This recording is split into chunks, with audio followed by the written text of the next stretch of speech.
And you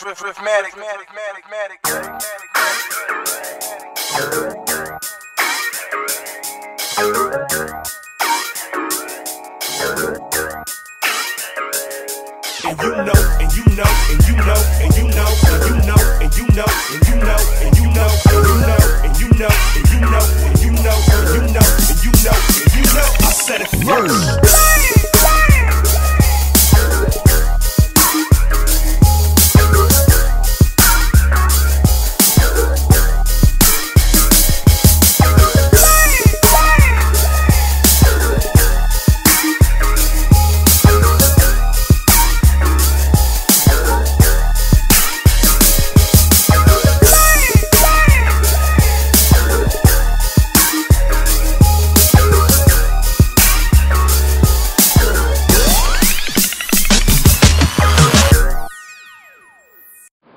Going on, NEFL? It's your boy, I Said It First, checking in from the first episode of the Football Focus. Gonna be coming to you live this year with my predictions, my analysis, and just my overall humor and fantastic personality. Looking forward to a lot of different things this year. I want to thank first off all the teams who were able to send me some clips and some information, mini helmets, everything that you guys sent over. I definitely appreciate it. The show will be as good as you guys make it. So keep the stuff coming, keep the clips coming, keep the info coming. We look to have as many teams on as possible, and I hope you guys enjoy the content. If there's anything that we can do differently, let us know. But it'll be a growth in process, and we'll try to make it as good as we possibly can.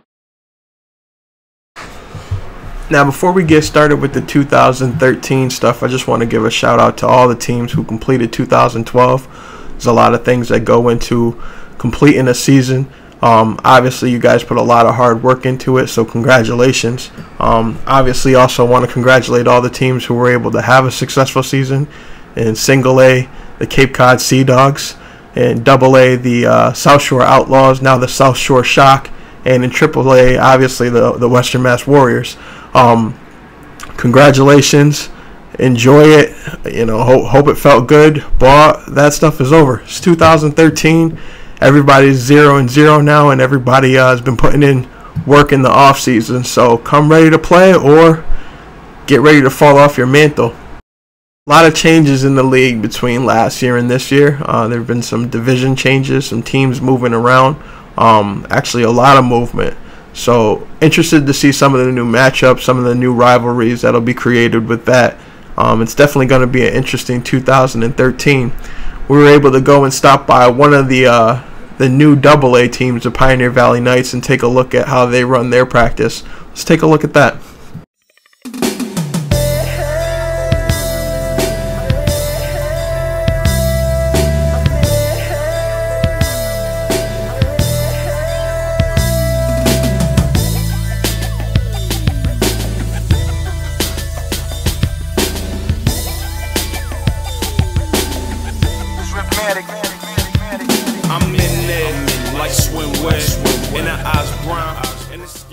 We have with us the owner of the Pioneer Valley Knights, newly moved up to AA this year, Anthony Medeiros. Anthony, with the new move up to the AAA or the AA division rather, what do you guys hope to accomplish? What are your expectations for this year? Well, I know we didn't accomplish what we wanted to accomplish down in Single A, but with the core guys we have, we've been around for a little bit. This is going into my third year running the team. We plan to do big things. Just going to try to do it. I know we're going to put these guys in the spot where we can do things, just whether we can execute and actually do them. Okay. Obviously, there's going to be, I know some of the teams like the Sea Dogs and some of your rivals have moved up with you. Are there any new teams that you're looking forward to playing, or any big matchups that you have? Definitely looking forward to the Beavers. A lot of talk with them. We play them, I think, week 5, somewhere around there.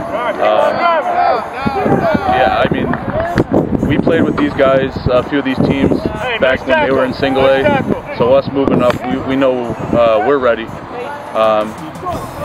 We're okay with being underestimated throughout the year. With all our young talent, I think we'll make a buzz. Okay.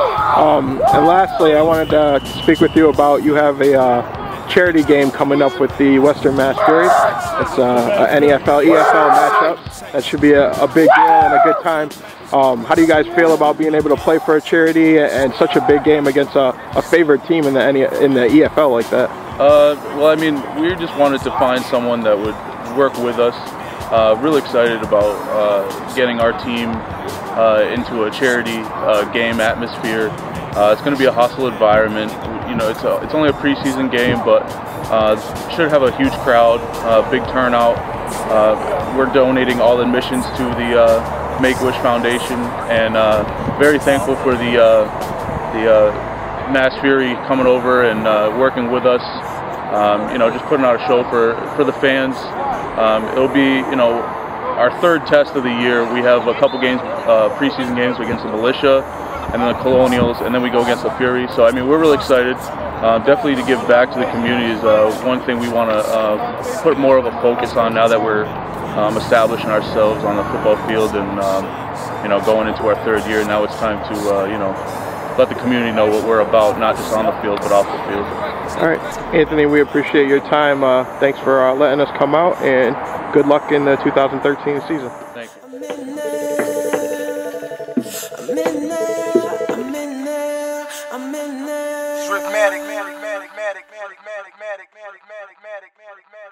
Hey, we definitely expect a lot of things from that young Pioneer Valley Knights team in AA this year.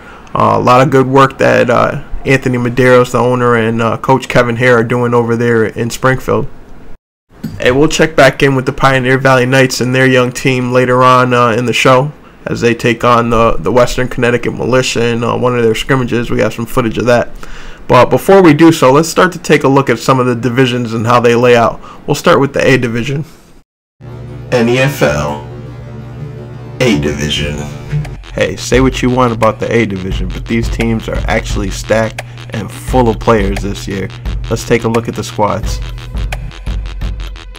Starting off in the North Division, we have the Bay State Bulldogs, the Notre Dame Cobras, the Mid-Coast Falcons, and the Seacoast Vipers.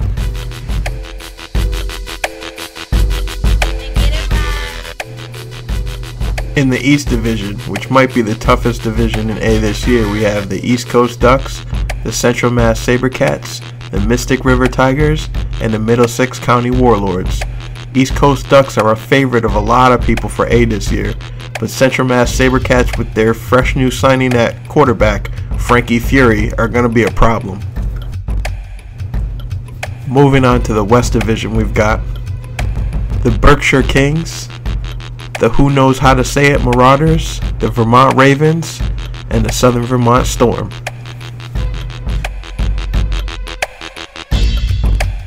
My single A sleeper pick this year resides in the South Division. We've got the Brass City Brawlers, the Coastal Chiefs, the Franklin County Greyhounds, and the Middletown Spartans. Middletown was a tough team in AAA just a couple years ago, so after taking last year off, if they've kept any of their pieces together, they're going to be a real tough team to deal with. It was tough picking an A champion this year.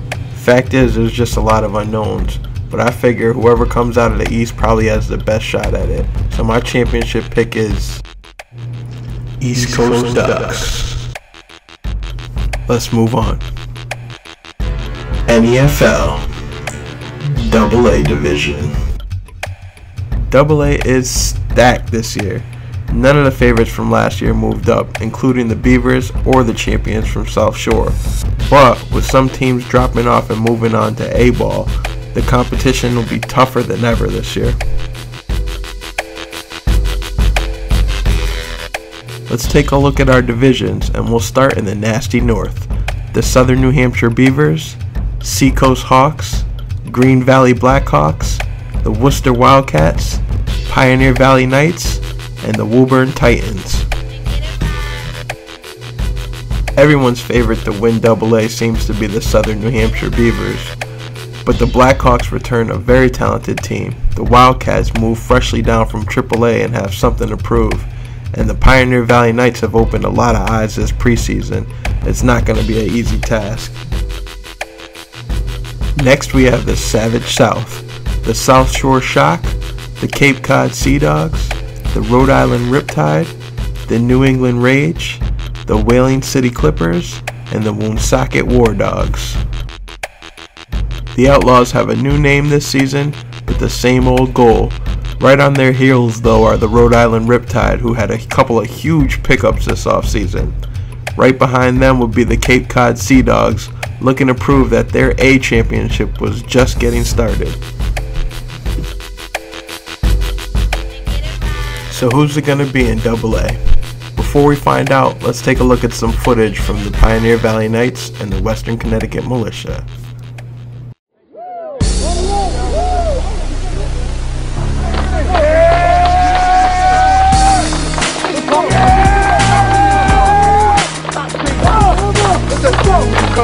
Anybody fool you,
Go, block, go, Kevin, go!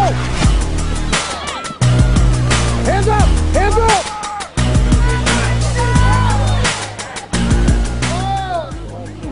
I understand spread is working right now, but you got to understand that we got to be able to do the same blocking we do in spread and the run game. The linemen, y'all working their ass off in the spread game, and we get some big runs. But you know what? We got to get some more big runs. I know we got this. Sir. I know we got this. All right. So let's take care of what we need to do first. I'm looking for guys that's going to make plays. If your ass ain't making plays, you're going to sit down. Straight up. All right? You understand what I'm saying? If you're not making plays, I don't care who you are. Your ass is sitting down. All right? Right now, work this one. Let's put these dudes away. Let's unload on them. MJ on 3. 1, 2, 3. MJ!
We know we got to hit it hard this week in practice. We got some things we got to work on. Just coming together. We got a little more coming together to do. You know, get on the same page. I think we we know who we are and we know what we can accomplish. We just got to get it together out here, and we got the talent to do it. So we're not scared. We're ready to roll. They came out here to play, and you know, we didn't underestimate them, but they came out. They're some athletes, and they fly around. And you know, wish good luck to the program.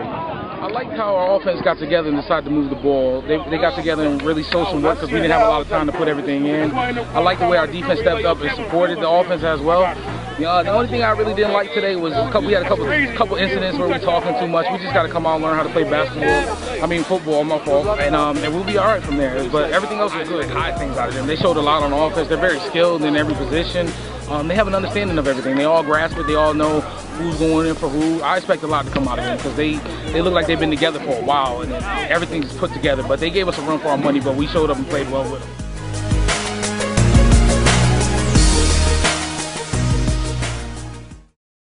Definitely a good showing by the Knights against one of the premier AAA teams in the league. But for the AA championship, I gotta go with Southern New Hampshire Beavers. That only leaves one division left, but before we get started, let's have a talk with one of the coaches from one of the most storied teams in league history. Alright, we have with us on the show, we have Garfield G Money Morrison of the perennial favorite Lowell Noreaster. He's a NEFL champion, 3-time EFL champion, 2-time national champion, and 3-time Harvest Bowl winner. So I have obviously a lot of accolades there. Garfield, just to start, I want to take you back, and I know it's probably not a good memory, but we want to take you back to last year's quarterfinal game against the Generals. What was basically the feeling on your sideline, and how do you think this year's 2013 team will be able to bounce back from that? I don't remember anything. Okay. I'm just obviously, yeah, it was not the finest hour in the history of the Noreaster, going out in the first round after putting together a 9-1 regular season. I would have to chalk it up to serious depletion of our offensive and defensive line due to injuries. We lost not just guys you plug in that position, but we lost all-stars. And I think this year what I'm really trying to do is really bolster the big guys and have a true 60-man roster. Okay. That obviously makes a big difference. I mean, anybody who really knows football knows that it's one on the line. Now, it's been 2 years since the Noreaster have been in a title game, and I think it was, 13 years before that you know, they played in the last game of the season. I know you touched on really wanting to put together a stronger line and have more backups. Is there anything else that you're looking to do different this year? I'm looking to definitely make it back to what we were calling around here the Lowell Noreaster Invitational. As we played in the championship game, either won it or lost it 13 years in a row. I've come on as head coach and have solidified my position as the worst coach in the team's history by just not being able to get to the championship game. So what I need to do and what the team needs to do is to get back to our winning ways and get back to championship games, get back to playing all the way through October and September. Okay. And how I hope to do that is just by being a little bit more cohesive on offense and defense. I think that was the only thing that was missing last year against really superior talent. Okay. Now, I want to spend a couple minutes talking about your early season matchup with the Western Connecticut Militia. I know that game is to benefit the Newtown Memorial Scholarship Fund, and you know, obviously that's a big deal. How important is it to you personally and to your team to be involved with something that will benefit, you know, obviously with what happened in Newtown and then more recently in Boston? How big is it for your guys to be able to contribute that way? Well, the way the league was set up, we haven't played in Connecticut in a couple of years. We want to get back down there and let them know that we're still around playing football. And as far as any kind of charity game or any kind of benefit game, it's huge because obviously life is a much bigger thing than a game of football. I'm just hoping that we can get some of the people who were involved in that tragedy and just put a smile on their face and take away from some of the pain that was caused. You know, you touched on the marathon bombings. We actually had some people that were involved, not directly from our team, but, you know, friends of the program. You know, people who used to come out on Saturday nights and watch Noreaster football. So I think probably at some point during the season we'll be doing some kind of benefit for those people as well. But I'm really excited. The team's excited. Anytime we put on the uniform and there are guys in black and white stripes, the games mean something nationally. I'm sure you know that. Yep, so we want to put our best foot forward and also, you know, support the people that we need to support down there went through the tragedy, and also to do what we do between the white lines. Perfect. Now that game is June 29th. I believe it's at 6 p.m. is when all the festivities. I've seen firsthand what goes down there at Militia Stadium. I believe they're playing this year in Danbury under the lights, so it should be definitely an event. I know I'll be in attendance, and a lot of people are looking forward to that. Now, heading into your regular season, what are the big matchups? Who are you guys looking forward to playing? Who do you expect to contend? Well, you are going to find out. But I already. You got a giant target on your back, and pretty much every Saturday night that we go out, we're getting the team's best efforts. And I think that was evidenced most recently by what happened with the Generals. And before that, we had a really tight matchup with a team that was 0-9, that cross-town rival. It's pretty much a home game when we play each other, the team right in Lawrence. Yeah. So right out the gate, we have a brand-new team from Lawrence, the Pride. We're opening up at home on July 27th. But then week 2, you know, let's lick your wounds from the first week. You know, these guys, it's a working men's league, and they really don't take it seriously until they get that first slap in the face. So week 2, it's usually you have a couple guys with tweaks and things banged up here and there. We have to posse up and get up to Maine and deal with a one Phil Warren. He's just a freight train of a running back. He'll probably get the ball 30 to 40 times, and that's a tough matchup right out of the gate in week 2. Okay. I really haven't delved into the schedule much deeper than that. I know that we play Maine in week 2, and we play Boston at home for the first time in a while up in Lowell. I believe it's week 5. Okay. So it looks like every single time out the gate is a tough matchup. It's tough to go up to Maine in week 2 to travel up there. We usually travel pretty well. We've got a really, really exceptional record against them, and that also is like a good thing and a bad thing. It's always good to point back and say, this is the way we played them last time we were successful. But conversely, they need to finally beat us sooner or later. I just don't want to be the one to drop the stick. Yeah, I can understand that. Now, any key additions, either on offense or defense this year, or any key losses? Anything that will noticeably be different about this year's Noreaster team? Noticeable differences will just be more than likely at the quarterback position. You know, we had Klaus Pearl last year, and I'm pretty sure that he's run out the string as far as playing on this level of football. So there's going to be a change at the Q. There's as yet undetermined who will be playing that spot, to tell you the truth. Okay. All right. And who is it that you expect to have a big year for the 2013 Noreaster? If you really had to put a finger on it, this person's going to take us where we have to go. Who are we looking for?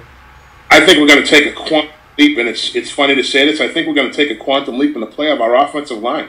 We were very young last year, a little bit inexperienced. Now these guys are one more year of hard bark on them. They realize what you can do on our level of football to be successful as an offensive lineman and what you can't do.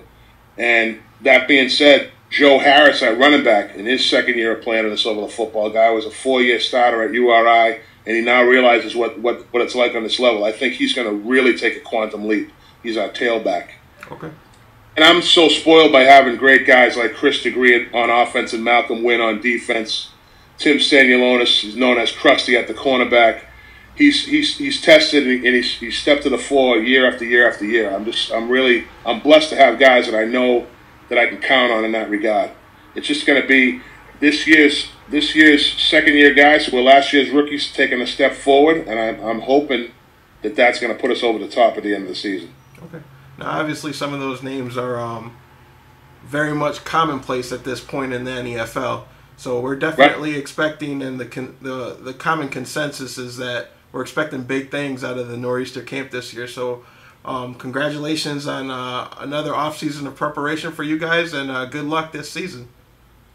Thank you very much, Albert. It's been my pleasure. At this point, I have one practice under my belt, which we did last night, and I have a real big smile on my face. I'm very happy.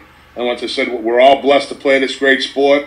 I'm hoping that this league continues to be successful and provide guys with an outlet and an opportunity to play football. All right. Sounds great. Thanks, Coach. Thank you. So there you have some insight from the Lowell Noreaster camp. Let's take a look at who will be standing in their way this season. NEFL AAA Division. The biggest change in AAA this season is that every team will play each team in their division 2 times, but they'll also be playing a crossover game once with every team in their neighboring division. Let's take a look at the layout. In the West Division we have the national champion Western Mass Warriors, the Connecticut Panthers, the Hartford Whalers, and the Connecticut Gamblers. Their crossover games against the South will consist of the Western Connecticut Militia, the Connecticut Gators, the Tri-State Bulldogs, and the New Jersey Spartans. The Warriors finished 2012 ranked the #1 team in the country, but off-season recruiting by Coach Bortz has everybody nicknaming the Panthers South Beach. Western Connecticut Militia thought they were the best team all along. Put it this way, whoever comes out of this side of the bracket's definitely going to be battle tested. In the East Division we have the Boston Bandits, the North Shore Generals, the Metro West Colonials, and the Merrimack Valley Pride.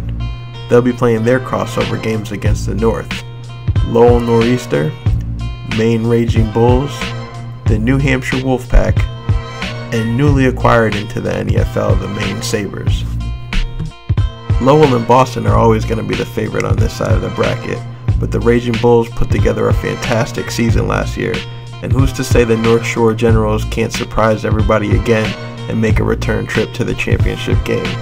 I guess we'll find out. My expert and unbiased pick for the AAA champion is Connecticut Panthers. So there you have it. That's who I think is going to be the 2013 NEFL champions. Maybe you disagree, so let me know what you think. But remember, if you're going to make predictions now, you better back it up. Hey, a lot of bold predictions coming out this year. We got 50 guaranteed sacks coming from Dustin Linden, 50 guaranteed touchdowns coming from Richie Snowden, and that's just from one team, the Connecticut Panthers. Hey, if you can live up to it, more power to you. But just remember, if you don't produce, we're calling everybody out in 2013. So there you go. Thanks for checking in with the first episode of the Football Focus. We definitely plan on having a ton of fun with this show this year. If we didn't get your team on today, I apologize, but get those videos sent in. footballfocusinfo@gmail.com, and we'll try to get around to everybody. It's going to be a great year, and I'm definitely looking forward to it just as much as you guys are. So we'll see you soon. You know who said it first.